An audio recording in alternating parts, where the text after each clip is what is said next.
Most of the students know you, but for the rest of the people, he's the dairy herd health lecturer at Onderstepoort, and he has been there since 2014. He has vast experience in dairy, and he also operated in a solo animal production practice in Florida, where he completed his master's degree.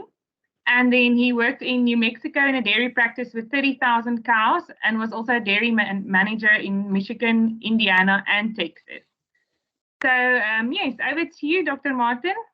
Yes, thanks so much for that introduction. So this presentation, I did at Ruvasa some years ago, but it's equally important today as it was then. And it really applies to us as young veterinarians that want to go off and conquer the world. So now I'll make sure my slides are moving.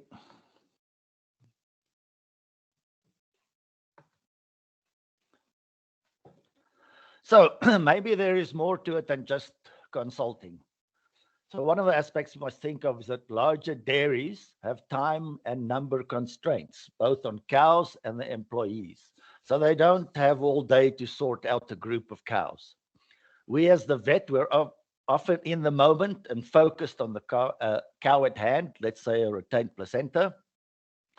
And we don't always have the insight into the big picture. And that's really the value of this week for those of you who are going to be involved in dairy practice. The first one I talk about is the law of diminishing returns. And so what that is asking is, at which point is the trouble that you're putting into something no longer of value or of less value? And I'll talk about a few examples. Some years ago, so-called fresh cow programs were very much in vogue. These involved locking up or putting all your fresh cows into a crush and then going through this list and trying to pick up cows that were not transitioning well. Can you imagine, though, that implementing such a program means that those animals stay away from feed and are standing in a crush for quite a bit of time, and in actual fact, you might be doing more harm than good. So it's a question of time, yes? That we want to get things done as quickly as possible to get cows back into their groups, back to pasture or back to their TMR barns. So we can use, or many interventions are discussed in fresh cows. It can be injections, pill-based, drenches. The question is, does the hassle of doing it and keeping the cow away from feed worth it for the paste or the pill or the shot that you are drenching? I'll tell you an amusing story, and actually not so amusing, but about 20 years ago, it became the thing to do to drench cows soon after they calved. So you had a drenching system that involved a pump with an electrolyte and energy fluid. Well, I think you can guess that cows were actually killed by using this technique and incorrectly drenching them into the lungs. So, fresh cows and newborn calves, this is just an example of a standard operating procedure that we had on a dairy. And these SOPs are very important so that you can minimize the number of steps and do them efficiently. Let's look at synchronization programs. So we might advise a synchronization program on a farm. Which type or which of your clients would you advise synchronization?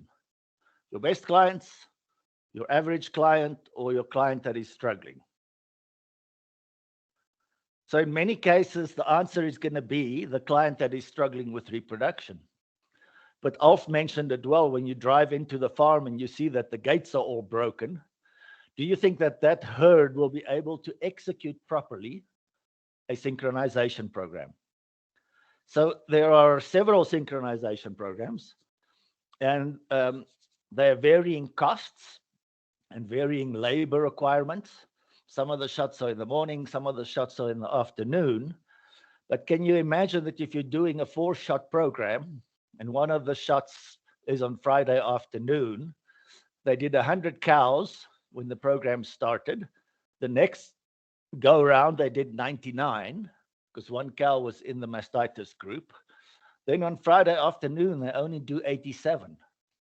So you can do that calculation and see what the end result is on the efficacy of that program. So very important to manage the program according to the restraints of the dairy that you're working with. So this just is a highlight of a table from the previous slide. There are even more synchronization protocols than this. But you often get tripped up by the very, very simple things. Are you using the right size needle? Right? Are they giving the injection subcutaneous or intramuscular? Are cows, and this is especially the case in jerseys, they might actually pull out the seeders. So all stuff that the employees need to be aware of. So we talk about the lactation curve and where the cow generates its most profit, which is up here in the beginning, then the break-even period, followed by the dry period, which is a loss. It's not a huge loss, because they're only getting a dry cow ration. But what I wanted to say here is during this profit period up front, in the first 170 days, that the health of that animal is paramount. So now people would argue, I'll go back to this one. So is there a benefit to make this lactation curve stretch out beyond 250 days? What do you think? So the answer is to that is that it is not beneficial. So here you say that the 1 day increase in days in milk costs you 0.08 kilogram of milk. So as that cow goes further down her lactation curve, she is producing less and less milk. And if you have a limited amount of space, you're better off replacing that animal with one that is calved more frequently. I think that we discussed that in our class. So let's say we have this animal that has now calved twice in the same period as another cow calves, let's say 1.5 times. What is the risk of calving cows more frequently?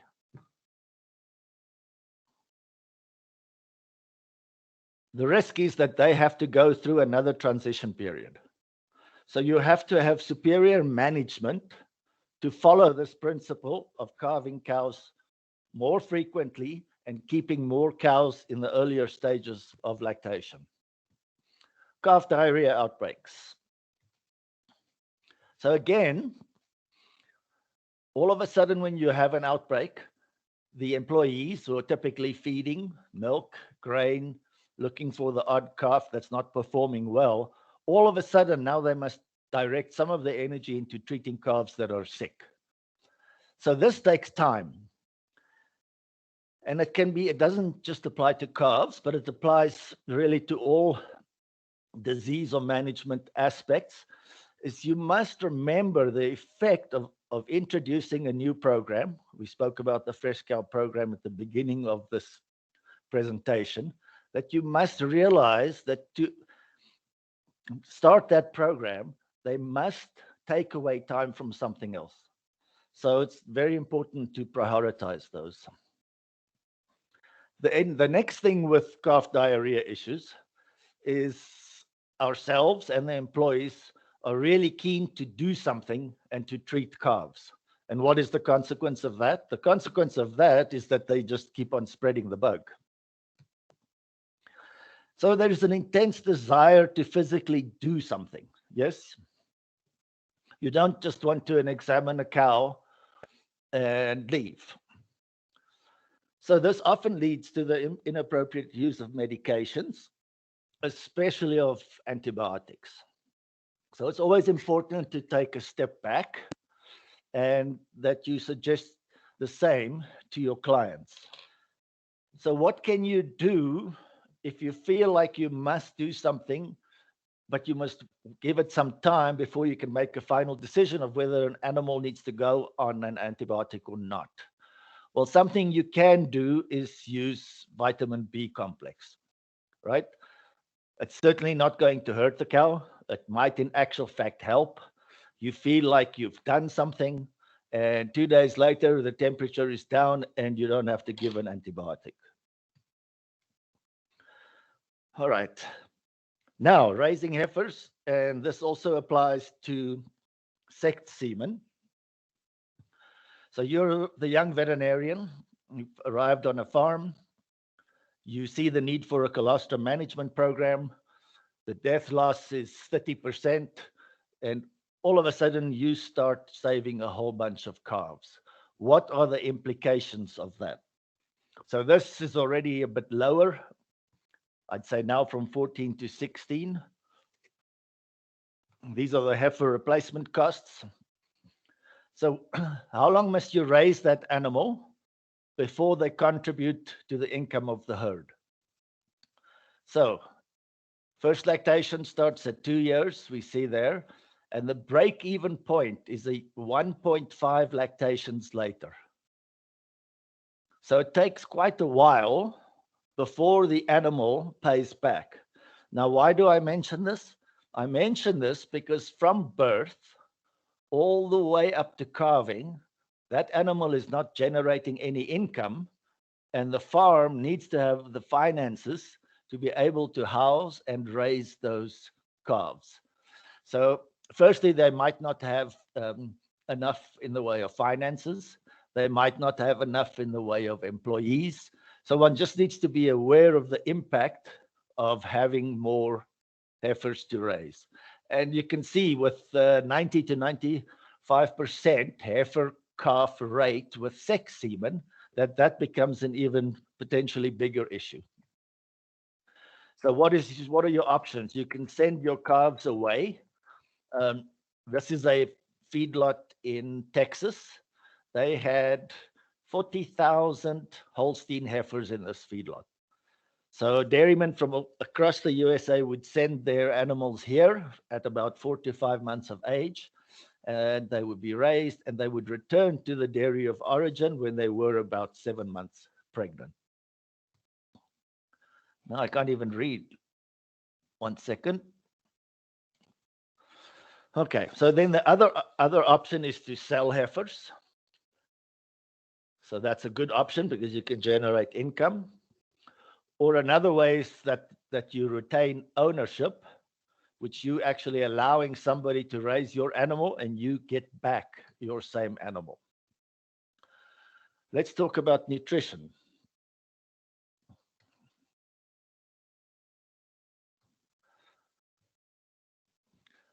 So in this example, farmers or even us, we're concerned about having enough physically effective fiber in the ration that the cows are getting soon after calving. So we have a herd that's having the odd LDA, and we want to try and take care of that. One of the things we can do is add hay to that TMR, but by adding hay, you have effectively diluted the nutrients in that ration. Another thing that we'll see is sometimes in the steam up group and also in the fresh cow group, we'll see a round bale, and that has the same effect. Cows are not very good at choosing what they want to eat, and some cows will eat a lot of that hay, some cows almost nothing, but you can see that those who prefer the hay are getting shorted on their nutrients. And if you're using a decad or decab ration in your steam up, you can clearly have cows that have not been able to mobilize enough calcium. So this has been discussed. I think Prof. Dirk mentioned it. It was mentioned yesterday. And let me see if I can put it in a practical sense. If you've got 100 kilograms of feed, let's say complete feed as you mixed for your feedlot challenge. So in that 100 kilograms of feed, there is only 10 kilograms of moisture or water. Now, all of a sudden, one of the ingredients contributes another 20 kilograms of moisture. So you have a total of 30 kilograms of moisture. If you're mixing this ration, that moisture weighs as 30 kilograms, which means your actual feed ingredients has now dropped to 70. So I hope that makes sense. So water is almost like a space occupying lesion. And you can imagine that if you have certain ingredients that fluctuate a lot in dry matter, like Richard discussed yesterday, this can have a huge impact on seesawing feed intakes and seesawing milk production. So if we speak about the different rations, the chemical or the ration are based on analysis of the ingredients, the one that the nutritionist designs, the ration that is mixed, the ration that is fed, the ration that is ingested, and finally, the ration or what's left of it that's coming out of the manure. And I mentioned owner adjusted, and that's something that we as veterinarians and our clients need to be aware of, that you must be very careful of doing knee-jerk reactions, because that makes it very, very difficult to actually see what's going on. So in the case of a TMR ration, the farmer might think that the intakes have dropped, and they go do a dry matter, and they find that the dry matter is fine. So that means something else must be going on, and they better not play with the dry matter of the ration. Fiber quality or digestibility is critical. So we discussed NDF during our lectures. Fiber quality is important because the faster that nutrients can move through the cow, the more milk she can produce. So the higher the digestibility of your forages also means that that cow can consume more total forage. And since she's a ruminant, that makes for a healthier cow. So this is what I call the rumen box. And all these different components of the ration have been discussed. So a 50-50 ration.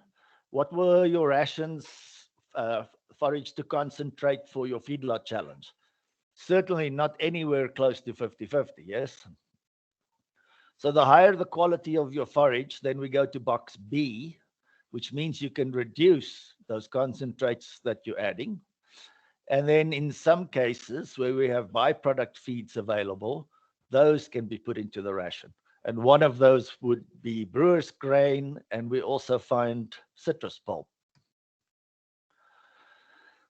So this is looking at the intake of steam-up cows and how then they perform after they freshen or after they calve. So on the red line is allowing cows to eat as much as they like, which typically means they gain condition. And then before calving, you have this precipitous drop in dry matter intake. And so if you're looking at day one, where the red line starts, you can see how energy deficient those cows are. With a low energy, high fiber diet, which is our green line, you're managing the intakes during the steamer period. But after calving, so we're looking at the green line at day one, those animals already have a higher feed intake. The principle of a high forage ration is that there is just enough in the way of protein and energy in that ration that it stimulates the cow to consume a lot more of that fiber, and that maintains rumen fill. Okay, low producers. So there's often an opinion that we should be feeding a low cow ration to the lower producing cows. But the fact is that anything that negatively affects feed intake will affect the marginal milk. And this is a scenario we often see. So the cow drops in milk production, she's put on the low cow ration, and she produces even less milk. Now, this applies to the important ingredients in a ration, specifically protein and energy. There's no reason why you can't remove a mineral of some kind if you were feeding yeast. Those would be okay, but you must not mess with the important portions of the ration. So the assumptions that we have is that cows' dry matter intake will stay the same. We're not counting for the stress of that animal being moved to another pen. And it does not account for a higher NDF content, because typically you will use a poorer quality hay in your low cow ration. So it's best to leave them on a high cow ration and keep them on their current lactation curve. If this is an issue in a herd, if you look at the lactation curves in the computer, you will see that cows drop and then gain a little bit of milk production, and that drop will be associated with that change. So here's another lesson I learned. In the absence of sera, the sorted ration might provide the nutrients for milk production. What I mean by that is if you have a herd which has a chronic issue with sorting, and it might not be on purpose, it might, for example, be due to the quality of the lucerne, that ration over time gets adjusted that the animals produce milk and fare well on the ration. So now you come along and you say, you do your Penn State shaker box, and you're finding all this lucerne in the top box. What is your suggestion? Your suggestion is, let's see if we can cut up that lucerne some more and make sure the cow eats it. But what have we now effectively done? We have diluted the ration, and the milk will drop. Just many little things to think about. Let's talk about cull cows.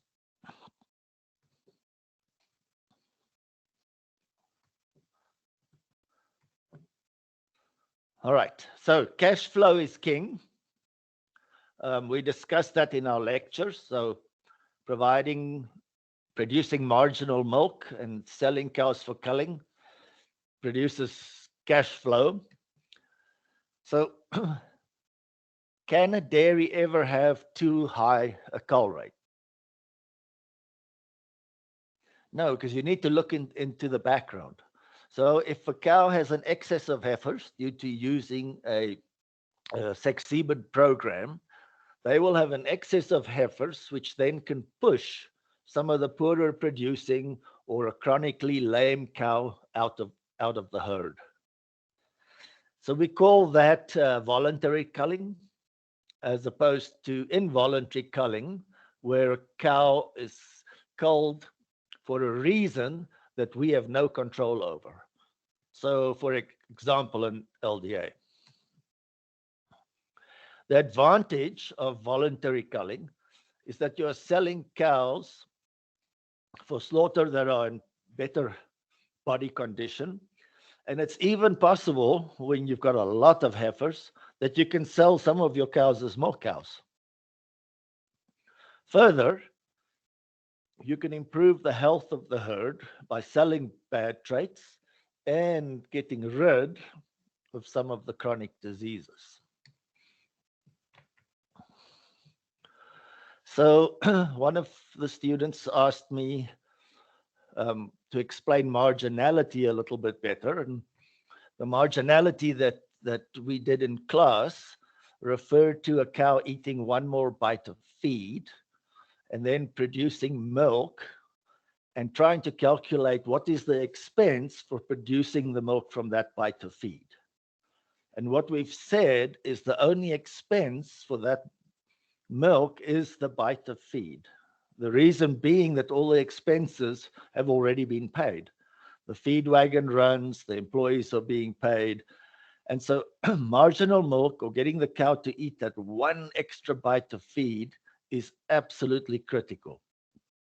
We go all the way back to one of the first slides with the fresh cow programs.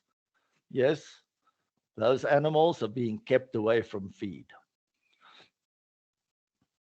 So we can apply marginality not only to feed intake and milk production, but we can also apply it to a facility. So you have a facility, let's say we have a TMR and it's indoor housing, and there's room for 500 milk cows. At the moment, that herd has 450 cows.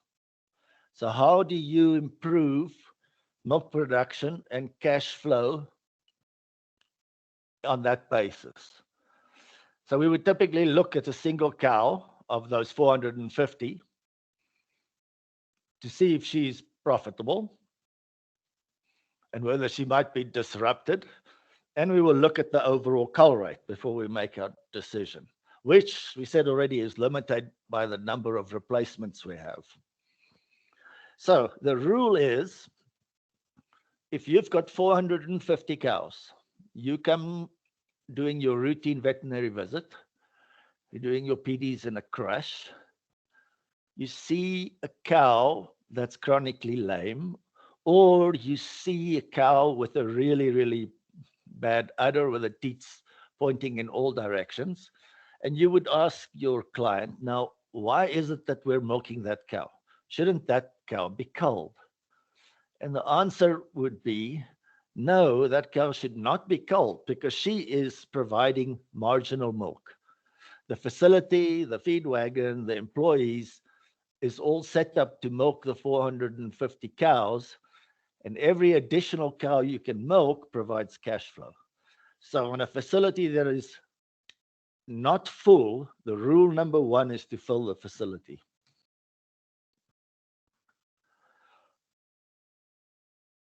This we've discussed in class, right? The importance and when cows actually leave the herd. It's usually very early. Importance of a good transition cow program. So in this case, 25% in the first 60 days. And so now you've taken the cow through the dry period, of which part was the steam up period. So you've invested in her, especially in the last 21 days. And very soon after calving, she dies or must be sold. So the impact on profitability in that case is huge. Time budgets. So there are only so many hours in a day, and there are certain things that a cow must do. The most important is lying and resting, 12 to 14 hours.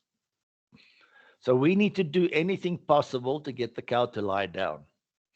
And you can see, you'll see different, slightly different numbers in different texts. But it's important to understand or to appreciate that there are only so many hours in the day and that certain things must happen. So cows must be milked.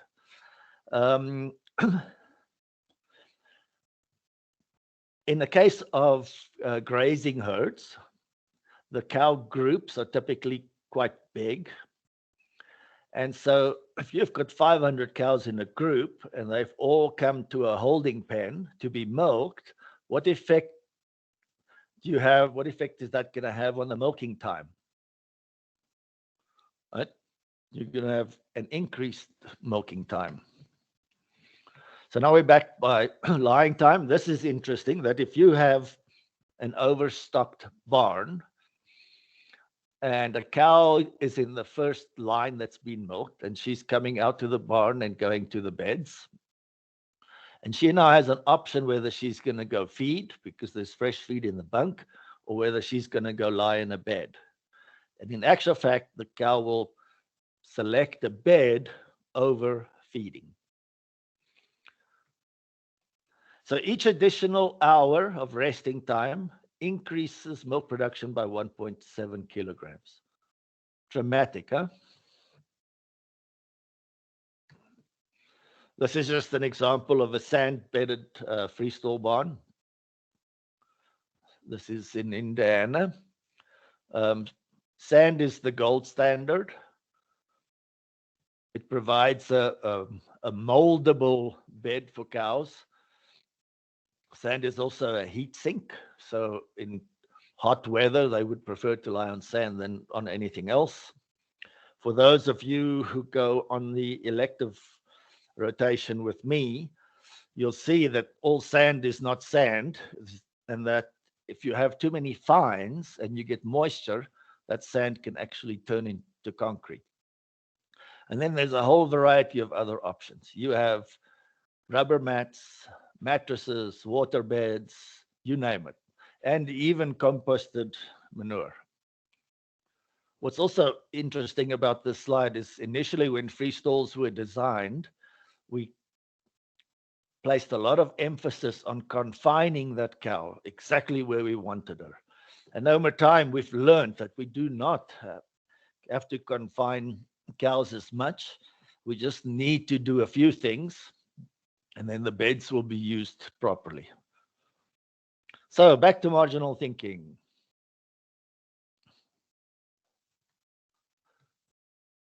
So this is the scenario that I used. 12 kilograms for maintenance. And then the milk that's produced from that 12 kilograms. And then if we add another kilogram of feed, we will get another 2 kilograms of milk.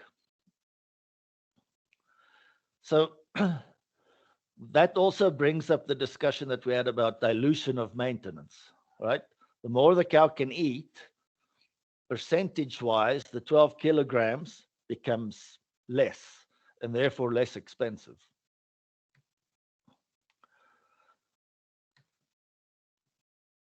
So this is now the same example, but with number of cows. So I see my dairy has 540 cows, and all the expenses in the purple area are the ones that are already taken care of. So the addition of 10 cows and the milk that they produce, the only expense will be the feed that they are consuming. So a little bit of extra feed. So why I say that average feed cost is almost useless is because average feed cost, again, takes into consideration factors that are not of value when you're looking at marginal milk. So the average takes the total amount of feed that the cow is consuming and therefore includes maintenance. So we need to know the cost associated with a cow making more milk. So this is an important statement. Profit for marginal milk is regardless of the dairy making or losing money, right? Because it's instantaneous additional milk production.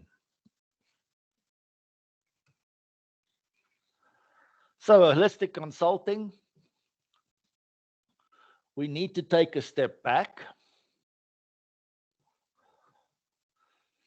Need to get educated, and Alf mentioned that as well.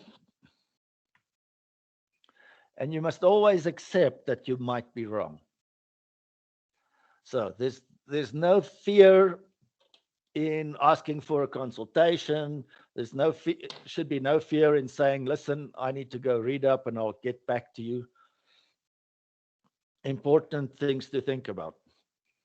So I've gone through this very quickly, but I'd just like to tell another few stories that I wanted to add to some of the other speakers, if I may.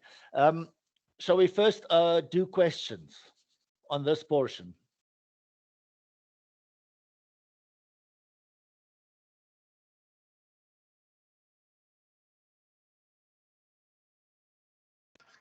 Dr. Martin, there is one question. It was a while ago that they sent it through. They just said, referring back to the earlier slides, if a cow only starts to be profitable after 2 lactations, why is it that the average number of lactations in South Africa is only 2.5 lactations and not more?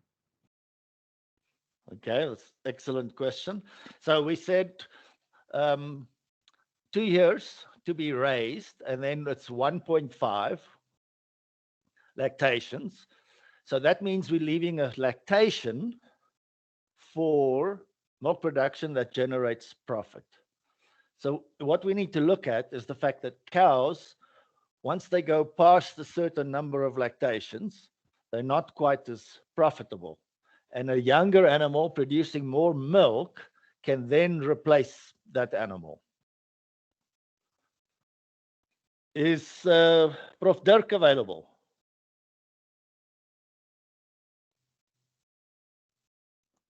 No, Prof. Dirk is not here anymore. So then the other part of that is the fact that you must realize that the income generated by cull cows is a very important financial aspect of a dairy. So you don't want to sell a cow when they've lost too much body condition. You would much rather sell a cow that's in good condition at, say, her third lactation. And so it's that delicate balance between having enough animals that are early in their life, when the parity determines the amount of milk they produce, and also cows in later lactation, where they might be culled for profitable reasons.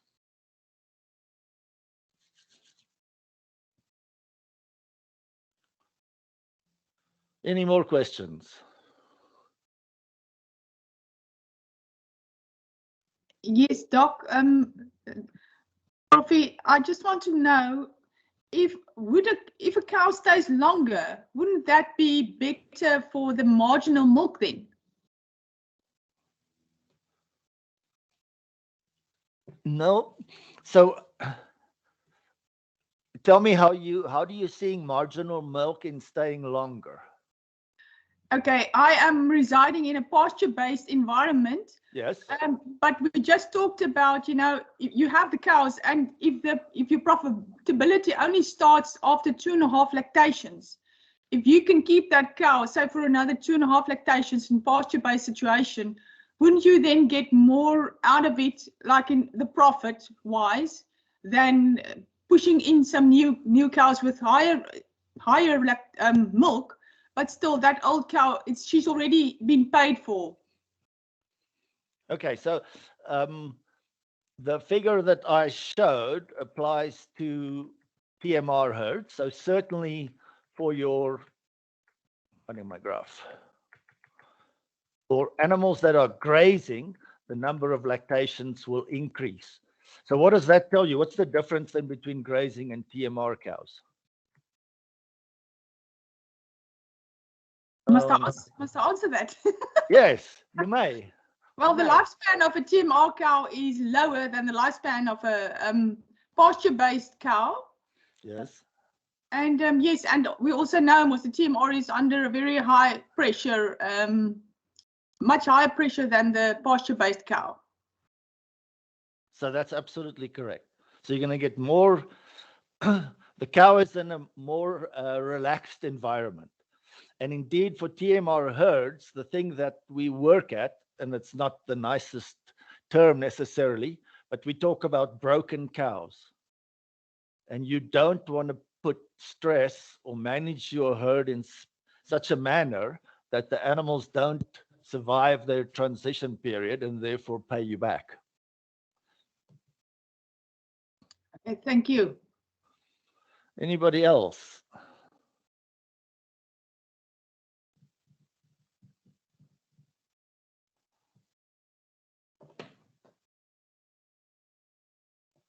All right, I wanted to add, we've had several nutrition related presentations, and the terminology and the things we look at, it's a very, very complex area.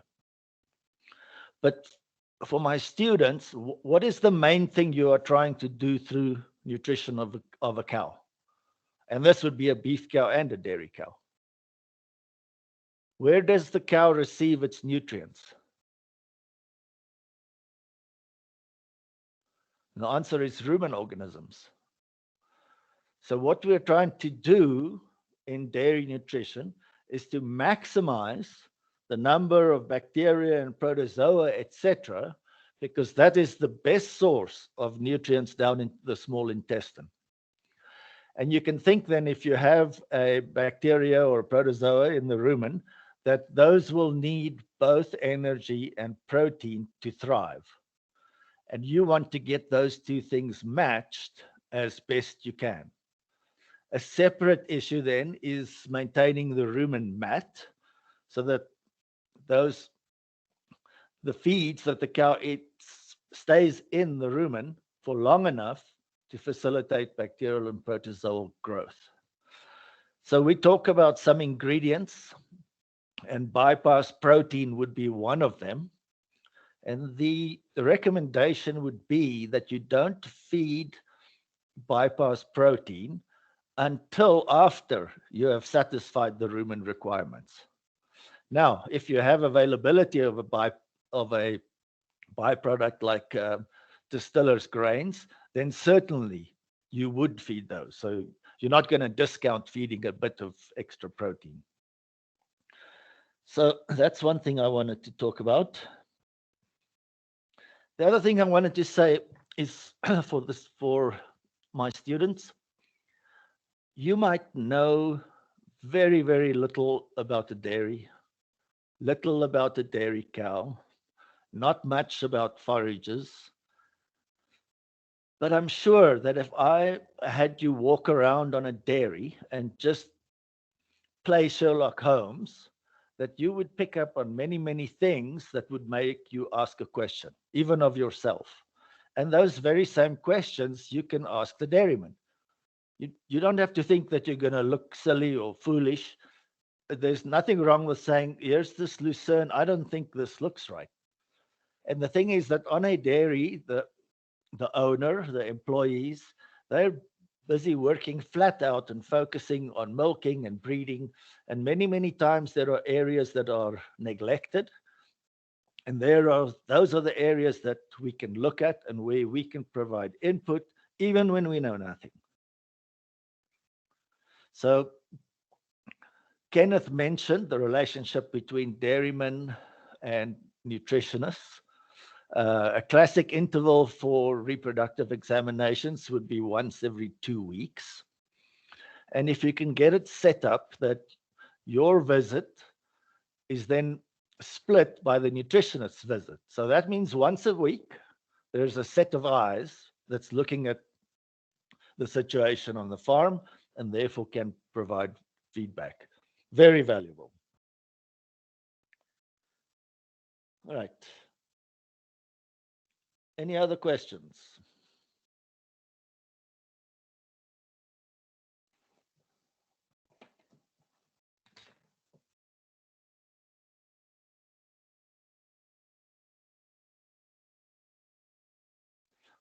All right, so let me just tell you my story, because I think there is some value in that.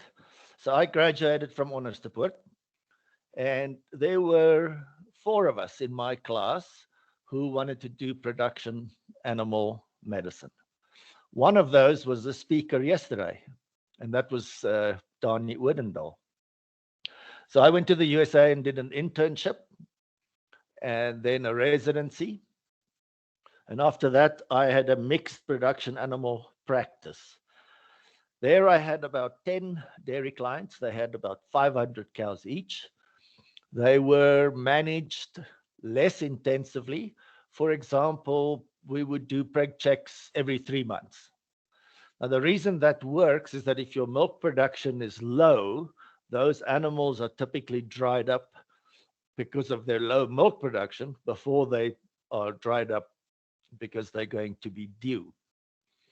So then I went to New Mexico and I switched my 10 500 cow herds for 10 3,000 cow herds. And that's pretty much a life of palpation. And what I did is the mornings would be full of palpation. And slowly you start digging yourself into various areas of the dairy. And Alf mentioned that as well. I would, for example, ask the nutritionist for the rations. And I would start looking at those and start analyzing those. I think what's important to realize is that when you're a young dairy veterinarian, there is a certain amount of work that you will have to do where you will not be charging. That is the only way for you to gain the experience and also for the dairy owner to get comfortable with what you are able to do. So then most of the problems we deal with or traditionally deal with are transition cow problems. So now you start looking at the transition or the steam up and fresh cow rations. You see there's a lot of fiber left over. You know you've had 5 DAs in the last 2 weeks. And now you want to do something about it. So what might you do? Well, we said it earlier, you might chop that lucerne shorter. That might be one way. You might go look at the calcium situation, see if hypocalcemia is part of the problem. Well, as I started looking at that, I wanted to know more about the hay. So now you're becoming a little bit of a nutritionist. You need to look at the feed bank management. You want to know how mature the lucerne is. You want to know where it came from. Because if you can control the different feed ingredients, you have much better control of what's happening in the feeding program. Once you have some control or some knowledge about the actual feed ingredients, you want to go one step back, and you even want to go further, and that's to the agronomy as to how, say, a pasture is grown in the Southern Cape.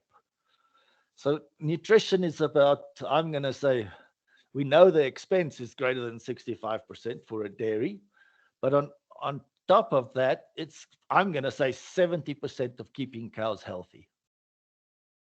So a veterinarian can actually work themselves out of a job if you take care of some of the nutritional aspects. I had a client that went through an LDA problem where the most they had was 12 in one day. It was a herd of 4,300 cows. Then we sorted out their problem and their LDAs went away. And what do you think happened to my income? Not so fun, huh? But very satisfying to solve a problem like that. Any other questions?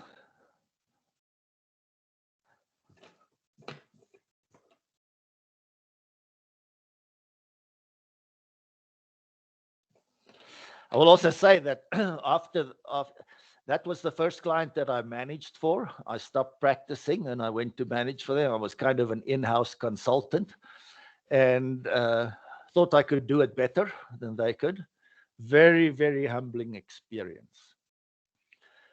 One of the first things I learned, and we've talked about that as well, is the issue of cull cows being in the computer system. So that herd with 4,300 cows had about 250 cows that were still in the computer system that had not been removed. So you can imagine if 50 of those were cows that had high days in milk, but were no longer on the farm, how that would mess with the data that you're trying to look at. So you always need to check the data. Martin, yes. May I ask a question? Yes. I'm currently dealing with a client, sort of going through the process from a mineral and a nutrition point of view, who's dealing with a lot of LDAs in his fresh group. Yes. You mentioned that you had quite extensive experience with that in the States. What's the lowest hanging fruit, apart from sieving the diet and making sure that the intakes are right? Where else would you look to try and solve LDA problems? So the first place would be cow condition. So is there a fat cow syndrome? I suspect not in your scenario. No. Yeah. So then the next thing is feed intake. Okay. And calcium. Are they feeding a decad ration? Yes, they are, and it's not going well. So I think that's kind of where I'm focusing at the moment, is on Yes. the DCAD and making sure that everything is correct there. Yeah. Have you taken, certainly you have some urine pHs? Yes. And they're extremely variable, so they need to change their management of that group. Yes. So anionic rations can be very difficult to manage Yes. for a variety of reasons. Number one, that we typically feed traditional salts. And if you have to up those levels too much, you're going to affect your intake. Yeah. The second one is mixing, adequately mixing it so that Yes. it doesn't just get sorted out. Mm-hmm. So I recommend in those cases that they actually add water to that ration Yes. to get those salts to stick to Yes. the pieces of fiber. Another one would be mixing cows and heifers so that you don't Yeah. have enough feed bunk space. They do that, but they have a very large camp that's got lots of tires, and by lots of tires I mean sort of one for every 2 cows. It seems like there's plenty of space, Okay. both in the camp and around the feeding area. Okay. So that was something that we looked at. Yeah. So then the other one would be a potassium source. Okay. The classic one is that they're in a Kikuyu pasture. And Yes. No. This is a TMR, and no, they don't have any lucerne in that. But again, it was something that I did do. I asked for updated specs yes. of all of the raw materials, because a lot of them they were actually using book values, Yes. which is never clever for a steam up diet. And can I ask anything else besides the LDAs? No, it seems to be really just the LDAs. They seem to be doing okay. They're not a very high production herd, but they just have this issue. And I mean, we're talking, sort of 5, 6, 7 a week. It's insane. It's much higher than it should be. So let's talk about intake post calving. Where are those fresh cows? I'm not too sure. It's confounded. You mentioned hay in a ring. It's confounded by hay in a ring in the fresh cow group. So that makes it a challenge. And it's also, it's always the obvious stuff. The hay that's in the ring is still inside its wrapping, its netting. Yes. And so there's netting all over the place, and I wonder whether there's a netting problem. Well, we told the farmer, take the netting off the bale before you put it in front of the cows. Sure. But I don't think that would be causing that much problem. And the days in milk at which these DAs are occurring? Fairly early, most of them, within the first 10 or 15 days, but he's getting some that are sort of 60 days. Huh. Yeah, because I consider the classical 14 to 21. Yes. Yeah, and then that would make me think of milk fever challenges or calcium homeostasis, etc. It's the later ones are a real head scratcher, because to walk around the farm, there's small things, and feed should be put out a bit more frequently and that sort of stuff. Sure. But there's no smoking gun as we all wish for in dairy, but there never is. Okay, and some form of calcium treatment in the fresh cows? They are getting pumped full of drench at the beginning as well. They're all getting a 40-liter fresh cow drench. Yes.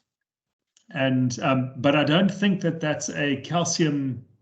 I think it's an energy drench rather than a calcium drench. Yeah. So look at some calcium propionate. Yeah. Might be something to consider. See if that makes a huge difference there. Yeah. Okay. Excellent. Thanks Cool. so much. No, thank you. Thanks for the chat. Thanks so much. I see there is actually a question now, Dr. Martin, Yes. from one of the students. She asked, I would like to clarify what you mentioned regarding keeping cows in the herd, even though they have hoof issues or poor udder conformation.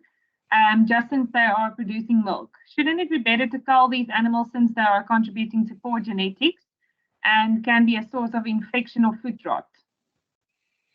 Okay, so let's take the, what did I have, a 450 cow herd, and 5 of those cows you would identify as you did now. They've got a ugly udder, they're chronically lame, they're old, but that cow, let's say the chronically lame cow, is still giving 15 kilograms of milk. So to generate that 15 kilograms, what expense should we include? And the expense we would include there is only that cow's feed intake. So that cow's, the value of that cow's milk is therefore quite important, because now they would produce their bulk tank plus 15 kilograms.